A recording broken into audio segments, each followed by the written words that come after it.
Thousands of Nazareth Baptist Church congregants are expected to conclude their two-day prayer session at the Enyokeni Palace in Nongoma. Yesterday marked the beginning of the 9th annual Sabbath and Umgidi, which comes after a reconciliation process between the church and the royal household. The commemoration takes place during a period of mourning following the brutal killing of Prince Nongoma Zulu, who was gunned down on Thursday night. Newzroom Afrika's Ziyanda Ngcobo is in Nongoma for us this morning, and she joins us to tell us firstly, Ziyanda, about the significance of this 2 days of prayer. So it's a very significant moment due to just the fact that there has now been reconciliation between the royal household and the church. This is a church that has millions of congregants, and it's also, to an extent, also become a place of political contestation. Just yesterday we saw ANC presidential hopeful Dr. Zweli Mkhize being amongst those who came for the Sabbath prayer here at the Enyokeni Royal Palace, as well as the leader of the IFFP, the president, that's Enyokeni Palace. He is a member of the Nazareth Baptist Church, otherwise known as the Shembe Church. And this morning we're expecting a prayer to get underway just in this hour, actually. And then straight after that, we're also expecting then Umgidi, which is the traditional dance ceremony, and the king will be in attendance. What we're not clear on, Dudu, is whether or not Amazulu King Misuzulu Zwelithini will actually speak today. And I'm saying this in light of the fact that the nation is in mourning following the shooting of Nongoma Zulu. And so ordinarily the king, if you reflect on what the late king would do, he would not speak during the time of mourning. So it's not yet clear whether or not the king will be speaking. But let me bring in our colleague Nobuhle Modise, who was here yesterday. And Nobuhle, yesterday where you're standing, it was filled with white. Thousands were here. But equally important is the people who were here in solidarity with the king, including then the late King Zwelithini's wife, Mam Mkhize. Why is that significant for us to reflect on? You will remember that it was rumored that Mam Mkhize was one of those who didn't really agree to the ascension of the now king. And so her being here yesterday was a big moment, especially for us as journalists who are sitting here who did not expect that because of what we know about the royal household. But she was here for the first part of the prayer session. You will remember that it started at 9 a.m. till about 11, and then they braked for a second session where the king would then come. So she was here for the first part of the prayer. I think it was very strategic for her to be here for the first part of the prayer, and then the second part, when the king was here, we then no longer saw her. We saw the Queen Mother, Gwabini.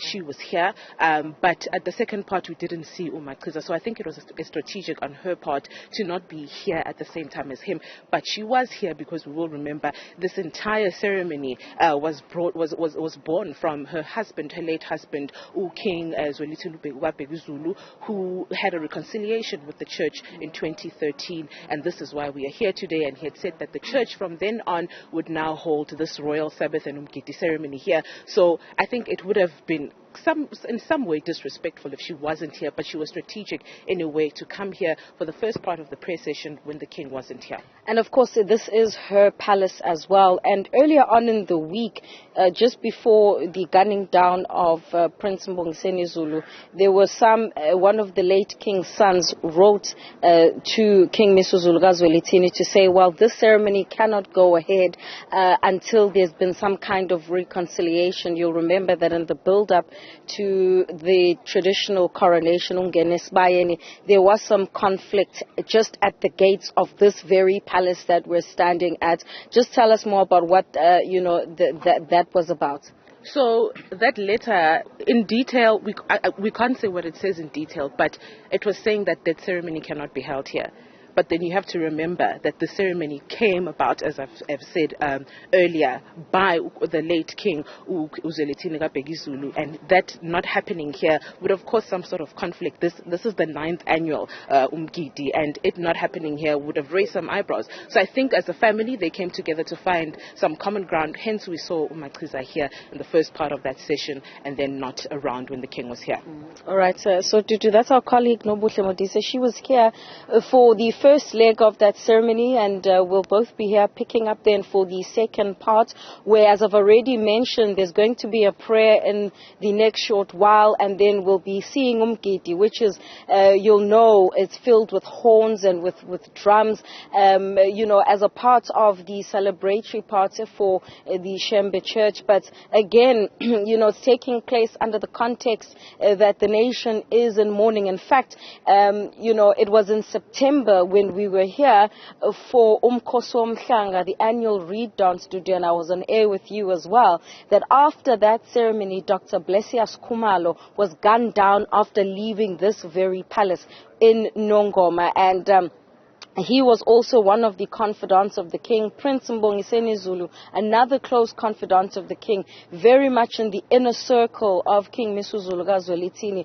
So much so that when you reflect then on the first time, King Misuzulu was introduced to not just the Amazulu nation, but the country as a whole at his mother's memorial on the 7th of May, 2021, he was flanked by Amabutho, and it was Prince Mbongiseni Zulu who'd organized Amabutho to enter, make that grand entrance at his mother's memorial. So it's indeed a very sad period for the royal family. But, this event was planned well in advance, and the invite was sent out not long after the coronation ceremony, the certificate handing over ceremony, I should say, at the Moses Mabhida Stadium. So this morning then, we'll yet again see more prayers and, commemorations.